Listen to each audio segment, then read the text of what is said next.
Sharing with you in this video how to become a person of integrity and excellence when creating your highest vision. And what I mean by your highest vision is really the person that you actually want to be, that you desire to be, that you resonate with, that you prefer to be. And I believe that if you're going to apply the concepts that I'm going to be sharing with you in this video, you're going to be able to become what some people see as a trustworthy individual, where people actually do trust you. And of course, it is because you trust yourself. And the first thing that I want to share with you in this video in terms of how to actually do this is really to do just this, is to become a quote-unquote trustworthy individual. So if you do want to become a person that is of integrity, that is of excellence, where you do actually align with your values, with who you say you are, and you're a person of discipline and all these types of things, you have to become a person that is literally worthy of trust. Like, how do you become actually worthy of trust? You follow through. So if you have an intention, if you have a goal, if you have a desire, you consistently take action and you be the person that you have to be to get the results. Now, maybe you might not feel like it. You might not necessarily always be excited to do it, but I don't know how to explain it, but it's almost like there's an excitement within you that is greater than the feeling of not excitement, where you know that you will be excited if you follow through. It's almost like your conviction has to be greater than your resistance, than your feeling of sort of not wanting to do whatever it is that you said you want to do. Because you have to understand that every single time you kind of don't follow through with your vision, your intention, what you said you wanted to do, you do lose a little bit of trust. Like, however you want to look at it, you're going to be a little bit more tired. You're going to feel like you gave just a little piece of your life force, like of your soul, away, and you're going to feel just a little bit more tired, just a little bit less energetic, just a little bit more frustrated. Maybe you might feel guilty, you might feel a lot of shame. And so I feel like these emotions come up because they're communicating to us exactly what we don't like about ourselves. Not because you shouldn't judge it. I'm not saying to judge it, but I think that quote unquote not judging it can oftentimes be a permission slip to be complacent. Okay, so it's like, excuse me, someone's like, oh no, don't judge yourself. It's okay, don't judge yourself. But then it's like, we consistently don't be a person of integrity, and then you don't trust yourself, and then people don't trust you either, and they rightfully shouldn't. Because if you think about it, if you can't even trust yourself to follow through with who you say you're going to be, why would somebody want to work with you? You know what I mean? Or why would somebody trust you at all in any area, whether like as a friend, or I'm not saying to you specifically, but to any individual. Like, if that individual has zero self-trust, like they have zero trust to say that, okay, like when I set an intention, like I am going to be the person that is required of me to be to make that intention come to be. If you can't have that self-image, nobody is going to be able to reflect to you that they see that in you. And that you're not going to see a person say like, oh, I trust you, because again, you can't trust yourself. And it's so, it sounds so commonsensical when you have a person just kind of saying it in a video. But it's like, when I heard somebody explain it to me for the first time from a mentor that I was sort of working with, it just kind of made me realize, like, you actually can become a person that is worthy of trust. Like, you literally can become worthy of, like, more worthy of trust the more that you take action.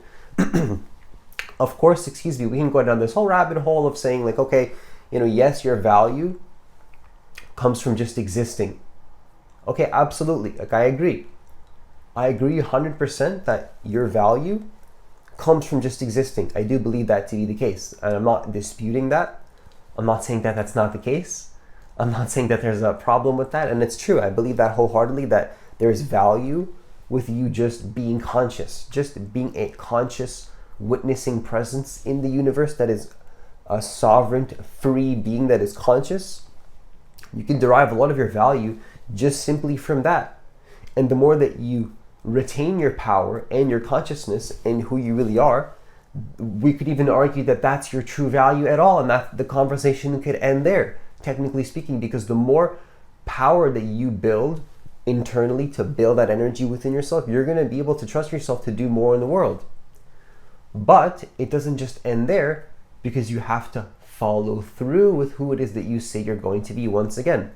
And that's going to happen not just at the formless level, like where people just want to think that's all it is, but it's going to happen, of course, at the form level, which means that you, in other terms, to not put it in any spiritual way, you have to do what you said you were going to do. Like that thing, like whatever thing you need to do, the action, whatever way you need to act to get the result.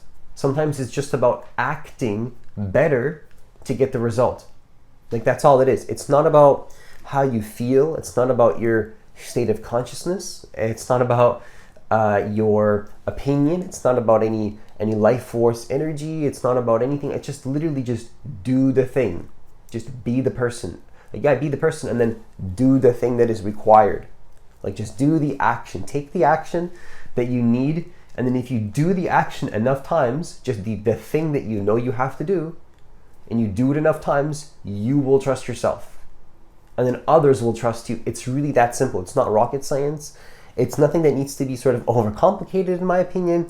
It's something that we need to look at and say, okay, if you do a certain specific thing enough times, consistently, with follow through, as you said you were going to, you will be a person of integrity, trust, discipline, and you will become worthy of more trust. Now, the second thing that I want to share with you in this video in terms of how to become a person of integrity and excellence when creating your highest vision is to master your energy.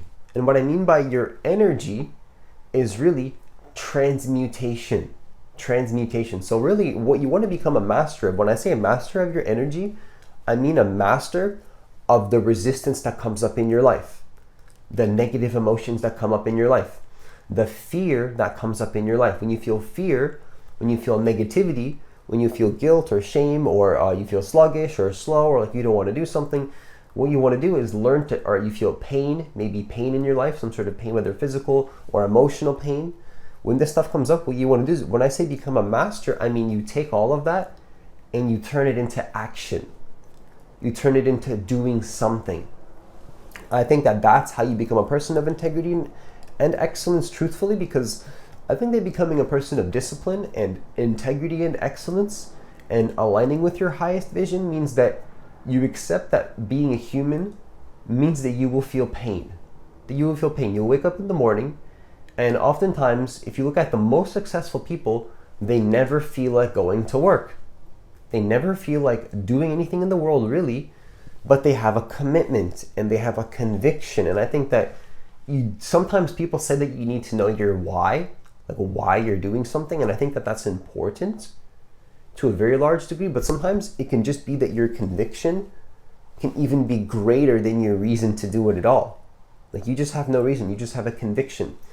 And so I think that that can be a slippery slope where you need to be careful with that, because we do need to know why we're doing stuff as well.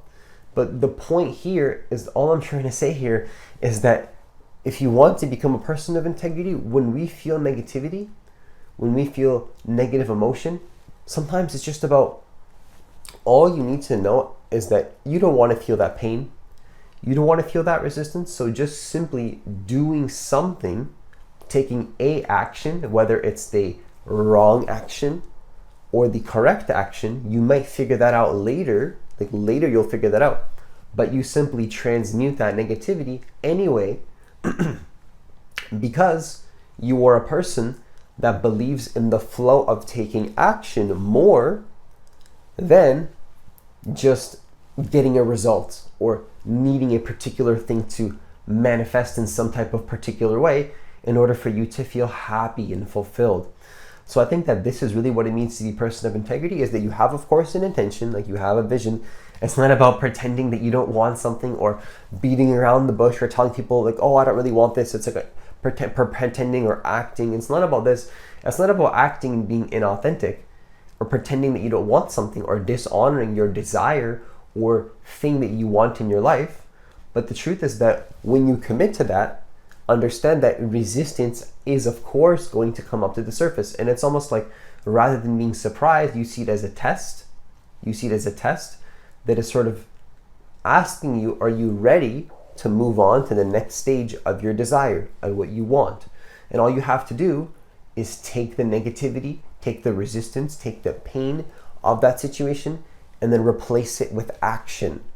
Replace it with more consistency to be who it is that you want to be. More consistency, more action, more discipline, more excellence, and all of these things will, of course, inevitably lead to your desire being manifested in the external world. Because you saw it in your mind internally first, and you decided that negativity or resistance, you're not going to believe in that resistance. You're not going to take it as a part of your identity, like, oh, this is who I am. And so the final thing that I want to share with you in this video is really, yes, it's going to sound a little bit of an interesting concept, but it's almost like you can use, quote unquote, God's grace rather than the ego's will. And I think that this is a powerful concept, because what this really means is that rather than trusting in your limited little ego, you can almost trust in what you could say. When I say God's grace, what I mean by this is something greater than attachment to thought, attachment to an emotion. Because you can't believe in something greater than you and have faith in something more powerful than you, have faith in something that is greater than your ego, but then at the same time be attached to negativity and be attached to guilt and then be attached to lower level emotions. Not that these are bad. It's not that these emotions are bad or wrong, or that there's anything wrong with feeling these emotions, and that you shouldn't sort of wallow in these emotions for some period of time. But it's almost like eventually what I really believe is that these emotions sort of just stop serving you, and then wallowing and playing the victim card becomes tiring. Like, you can become sort of tired of being tired. Like, haven't you ever felt so tired in your life that you were tired of being tired, to the point where it's like you needed a boost of energy? And then that boost of energy, what you realized as well, have you ever realized that nobody is going to come save you to give you that boost of motivation? That it's not just going to come to you from the external world. No one's going to be like, hey, like, people might support you, don't get me wrong. They might cheer you on when you decided to do it first. When you decided to take action first. Then people might see your vision a little bit more. But then it's like, before that though, usually people can't really support something and see something that you haven't even taken the time to think about or take action on or materialize to any degree, which is also another reason why it's better sometimes to keep your vision to yourself, not to talk about it so much, and just take action. Just take action. Let it manifest first. Let it become real first. Show people that it can be real. Show people that it can be real. And then so I think that if we can sort of use this concept of trusting in something greater than just your ego, and then let that part of you take action in commitment with your vision and what you want, what you'll find is that you don't need to just use more willpower to get the result. Sometimes it's not just about more willpower and just sort of like more, how do I say it? Like more force. Like, you can't just keep forcing your way in, because what you often find is that if you force your way into your desire, you will just not take action for a long period of time after that sort of episode of force, an episode of just like high willpower. Like, oh, I'm gonna take a high level of willpower action and be committed, and it's like I'm gonna be very strong and committed, and it's like that usually leads to not taking action for a long period of time once again. But if you use, again, quote unquote, God's grace, you use something greater than your ego, you use something greater than who you believe you are at a physical level, what happens is that paired with the specific intention in your mind's eye, what happens is that it sort of becomes just easier to do what you want to do. Like there's just simply less investment in problems that have nothing to do with your desire, that have sort of nothing to do with what you care about. Like these little tiny issues that you think are a big obstacle to your problem are just going to kind of just be like this thing where it's like you don't even see it as a problem anymore. It's just not an issue. It's just stuff happening, and then you take that and of course turn it into more action. You just see it as opportunities. Whereas one person, she's like, why is this happening to me? This shouldn't be happening. Okay, I stop taking action. Right? You see that as like, oh, this is an opportunity. Like, yeah, this might be tough, but I'm excited to move through this pain and to then be better.